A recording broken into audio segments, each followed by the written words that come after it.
Hello students, welcome to my new video, and today I am going to start a new chapter of class 10 CBSE board physics, and the chapter name is electricity. So let's start electricity. तो electricity जो है सभी लोग जानते होंगे electricity क्या है,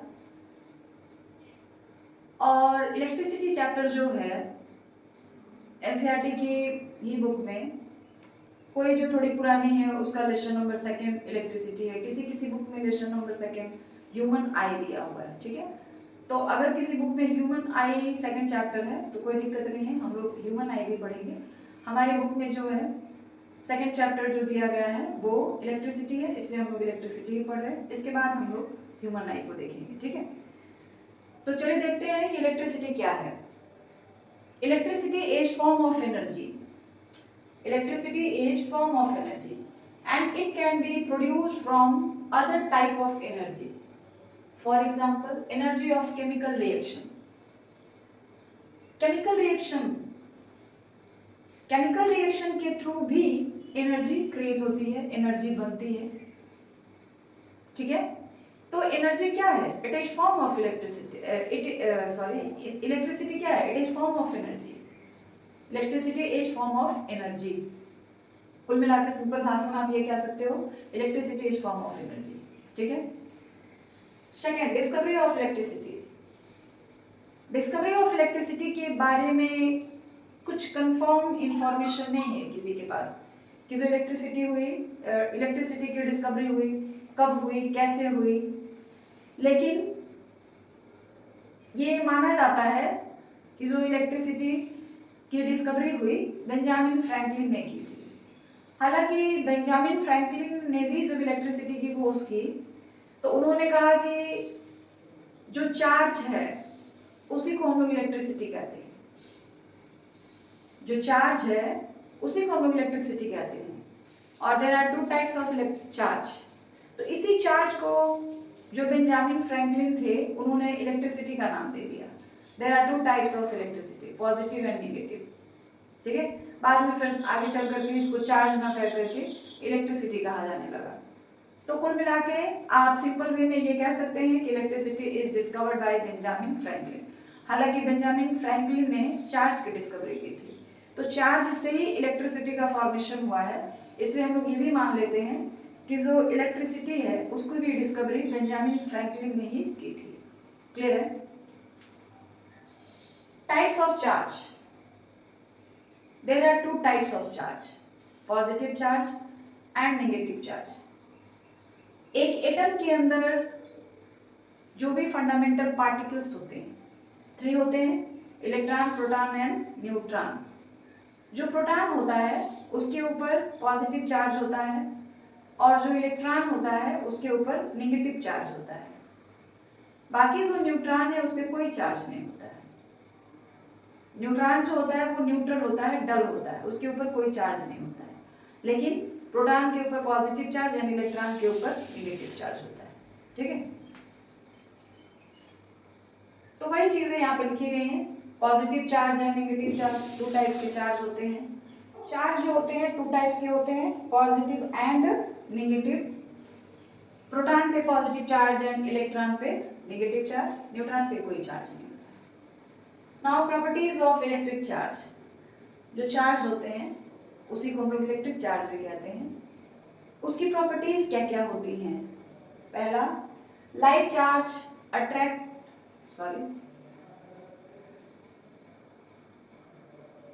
गलती है यहाँ पे, एक बड़ा गलती है, अनलाइक चार्ज। यहाँ पे होगा unlike charge, unlike charge, and यहाँ पे होगा लाइक चार्ज। जो लाइक चार्ज होते हैं और जो अनलाइक चार्ज होते हैं उनके बारे में, तो unlike charge attract each other and like charge repel each other. Like charge का मतलब हो गया 2 चार्ज हैं और दोनों सेम टाइप के चार्ज हैं, या तो दोनों पॉजिटिव चार्ज हैं या तो दोनों नेगेटिव चार्ज हैं, तो उनको हम लोग कहते हैं लाइक चार्ज या सेम चार्ज।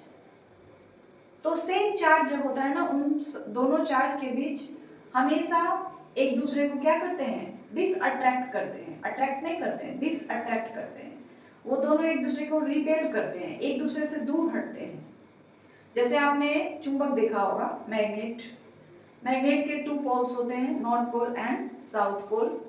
तो अगर दोनों पोल सेम हो जाते हैं, नॉर्थ नॉर्थ पोल या साउथ साउथ पोल, तो वो दोनों एक दूसरे को क्या करते हैं, एक को अगर हम मान लीजिए ये हमारा नॉर्थ पोल है और ये इसका नॉर्थ पोल है, 2 मैग्नेट है, इसको करीब लाएंगे तो ये और पीछे चला जाएगा, इसको और करीब लाएंगे तो ये और पीछे चला जाएगा, ये और करीब आया तो ये और पीछे चला गया।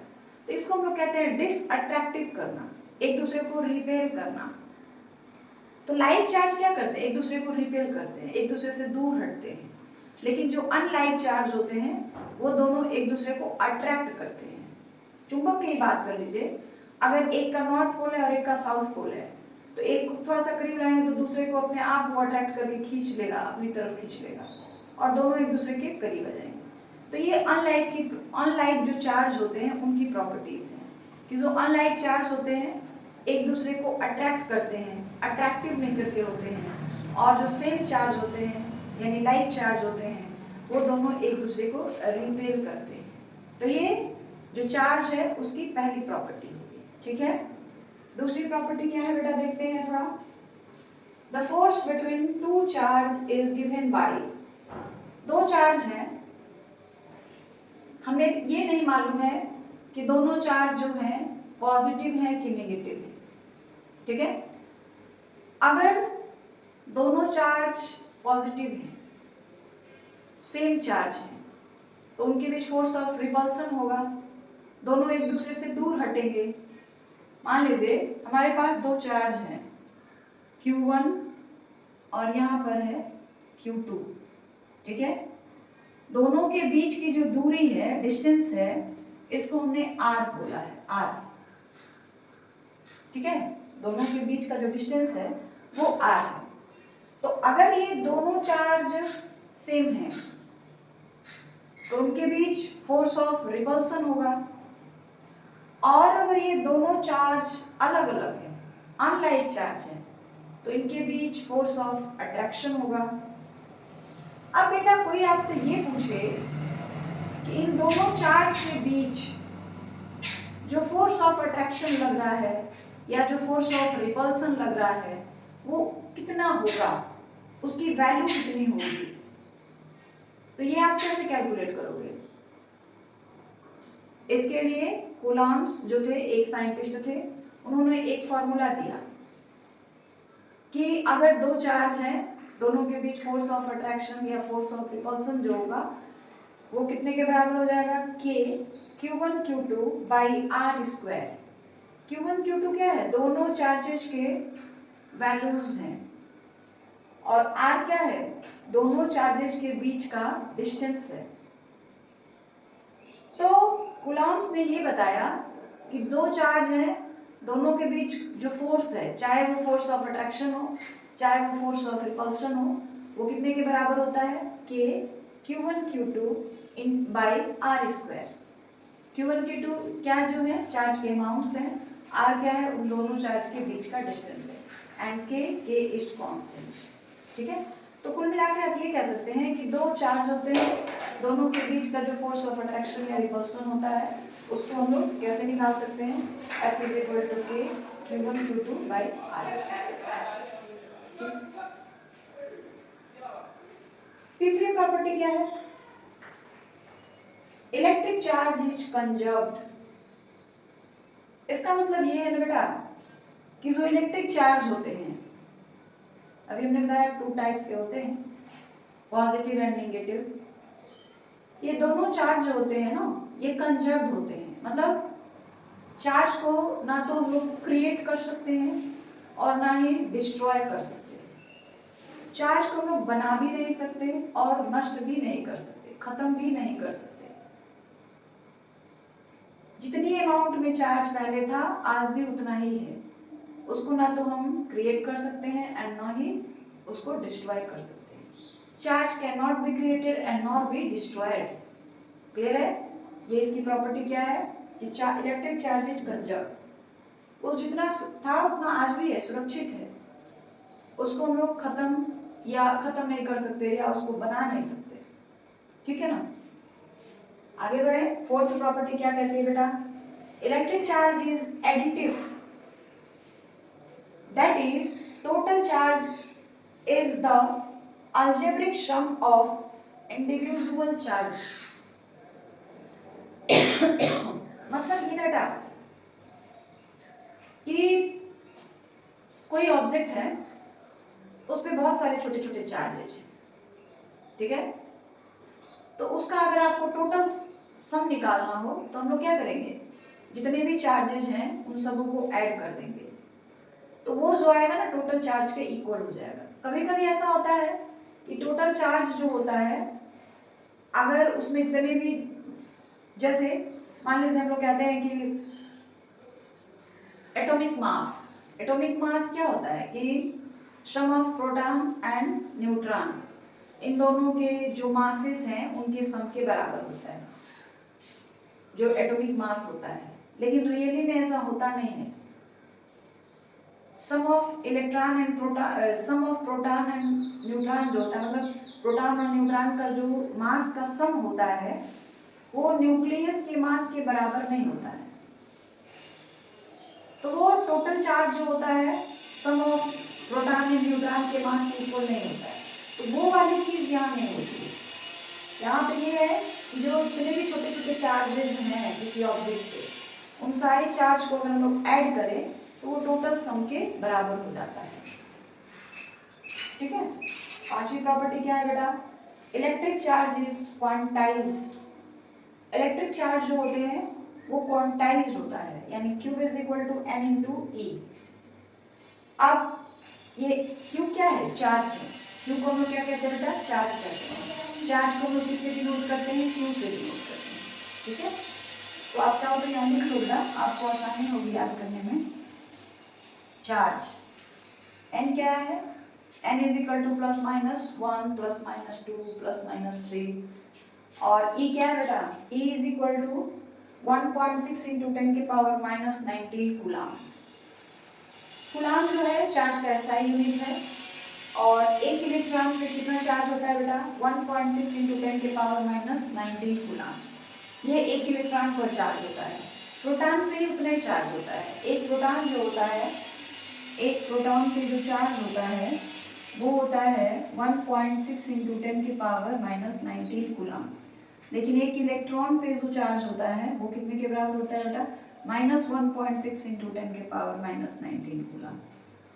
आगे बात समझ में कि एक इलेक्ट्रॉन पर कितना चार्ज है, माइनस 1.6 इंटू 10 के पावर माइनस 19 कूलाम, और एक प्रोटॉन पे कितना चार्ज है, तो प्लस 1.6 इंटू 10 के पावर माइनस 19 कूलाम। इतनी बात समझ आ गई आपको। आगे बढ़ा जाए, आगे बढ़ते हैं, और क्या टॉपिक रहेगा हमारा, कंडक्टर एंड इंसुलेटर। देखिए यहाँ हमारे चारों तरफ बहुत सारी ऐसी चीजें हैं जिसमें इलेक्ट्रिक चार्ज फ्लो कर सकता है, यानी इलेक्ट्रिसिटी। देखिए चार्ज क्या है, चार्ज को ही हम लोग इलेक्ट्रिसिटी कह रहे हैं, पहले चार्ज उसके बाद इलेक्ट्रिसिटी। जो चार्ज है वही जब कंटिन्यूअस मोशन करने लगता है तो वही इलेक्ट्रिसिटी बन जाता है, तो charge is also called electricity, आप ये भी कह सकते हो, ठीक है। तो इंसुलेटर एंड कंडक्टर्स क्या है, हमारे चारों तमाम तरह की चीजों को आप देखते हैं, तो उसमें से बहुत सारे सब्सटेंस ऐसे हैं जिसमें चार्ज आसानी से फ्लो कर सकता है, पास कर सकता है, तो उसको हम लोग कहते हैं conductor. The substance from which charge can flow easily, आप इसको ऐसे भी डिफाइन कर सकते हैं, the substance from which electricity can flow easily is called conductor. जिससे चार्ज या इलेक्ट्रिसिटी आसानी से पास कर जाए, फ्लो कर जाए, वैसे सब्सटेंस को हम लोग कहते हैं कंडक्टर। और कुछ सब्सटेंस ऐसे होते हैं जिससे चार्ज या इलेक्ट्रिसिटी फ्लो नहीं कर सकता आसानी से, तो वैसे सब्सटेंस को हम लोग कहते हैं नॉन कंडक्टर या इंसुलेटर, ठीक है। तो आप चाहो तो लिख लो यहाँ पे, the substance from which charge can flow easily is called conductor। Is called conductor. ठीक है, जैसे फॉर एग्जाम्पल आप दे देंगे, एग्जाम्पल क्या रहेगा,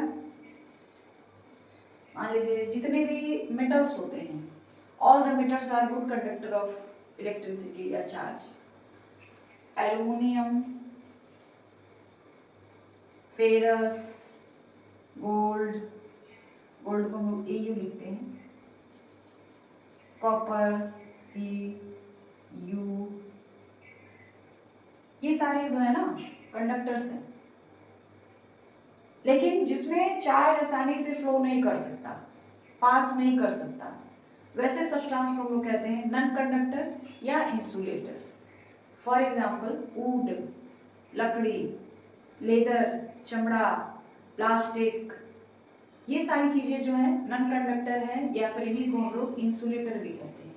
लेकिन जिस सब्सटेंस से इलेक्ट्रिसिटी या चार्ज आसानी से फ्लो कर जाता है, that is called conductor.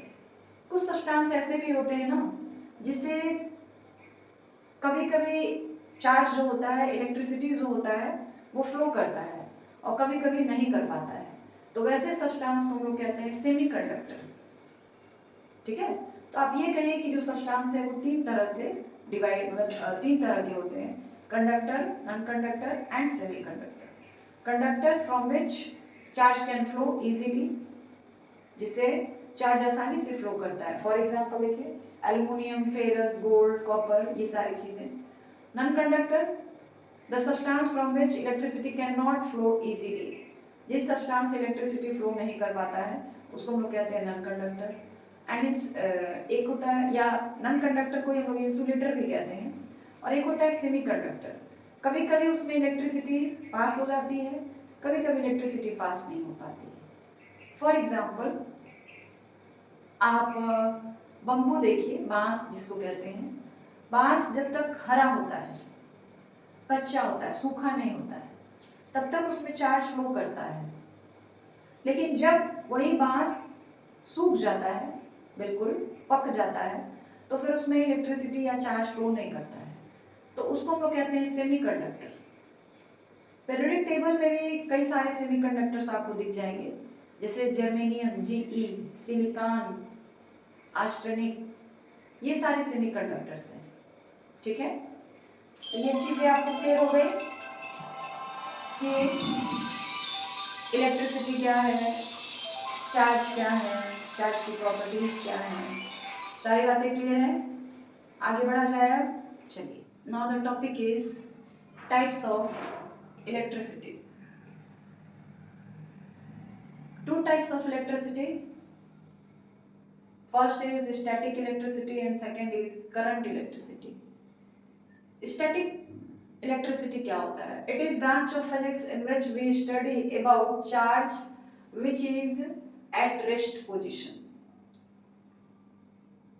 Electricity का वह पार्ट या फिजिक्स का वह पार्ट, मतलब इलेक्ट्रिसिटी तो हम लोग फिजिक्स में ही पढ़ रहे हैं ना, तो आप ये भी कह सकते हैं branch of physics in which we study about charge which is at rest position, तो उसको हम लोग कहते हैं स्टैटिक इलेक्ट्रिसिटी। और जिसमें हम लोग एक ऐसे चार्ज के बारे में स्टडी करते हैं, ऐसे चार्ज के बारे में पढ़ते हैं जो मोशन कर रहा हो, तो उसको हम लोग कहते हैं करंट इलेक्ट्रिसिटी।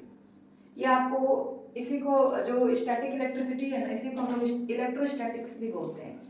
इलेक्ट्रोस्टैटिक्स आपको क्लास 12 में डिटेल में पढ़ने मिलेगा कि क्या है, कैसे है। आप बस अभी ये जानिए कि टू टाइप्स की इलेक्ट्रिसिटी है। पहला है static electricity and second is current electricity. Static electricity जिसमें हम लोग रेस्ट पोजिशन वाले चार्ज के बारे में स्टडी करते हैं। करंट इलेक्ट्रिसिटी जिसमें हम लोग मोशन करते हुए इलेक्ट्रॉन के बारे में, चार्ज के बारे में स्टडी करते हैं। फिर है इलेक्ट्रिक करंट क्या है? An electric current is defined as the continuous flow of charge. Charge ही इलेक्ट्रिक करंट बन जाता है जब वो फ्लो करने लगता है, मोशन करने लगता है। ठीक है, तो इसीलिए कहा गया an electric current is defined as the continuous flow of charge, या आप चाहे तो उसको दूसरे तरीके से भी डिफाइन कर सकते हैं। It is also defined as the rate of flow of charge. इसको हम लोग rate of flow of charge के रूप में भी डिफाइन करते हैं। It is denoted by I is equal to Q by T and Q is equal to I into T. Formulation, ठीक है। Unit of electric current, electric current का यूनिट क्या है? इलेक्ट्रिक करंट का जो एसआई यूनिट है that is ampere. Now direction of electric current. Direction of electric current अगर एक बैटरी की बात करें, बैटरी में या सेल में या कहीं जाए सर्किट में अगर हम लोग बात करें, तो इलेक्ट्रिक करंट का जो डायरेक्शन होता है वो होता है positive terminal to negative terminal. या एक और भी इलेक्ट्रिक करंट का डायरेक्शन होता है कि जिस मतलब the direction of electric current is opposite to the direction of flow of motion. जिस डायरेक्शन में इलेक्ट्रॉन मूव्स करते हैं उसके अपोजिट होता है direction of electric current. Clear है? तो ये सारी चीज़ें क्लियर होगी आपको। तो आज के वीडियो में बस इतना ही, बाकी अगले वीडियो में करेंगे। और वीडियो के लास्ट में मैं जैसा रोज कहती हूँ आज भी कहूँगी कि भाई आप हमारे वीडियो को ज़्यादा से ज़्यादा लाइक करें, शेयर करें। वीडियो के अंदर जो भी कमियाँ हो उसे आप जरूर बताएं कमेंट के थ्रू। चैनल को सब्सक्राइब कर लें ताकि जो भी वीडियो अपलोड किए जाए उसका नोटिफिकेशन आपको समय से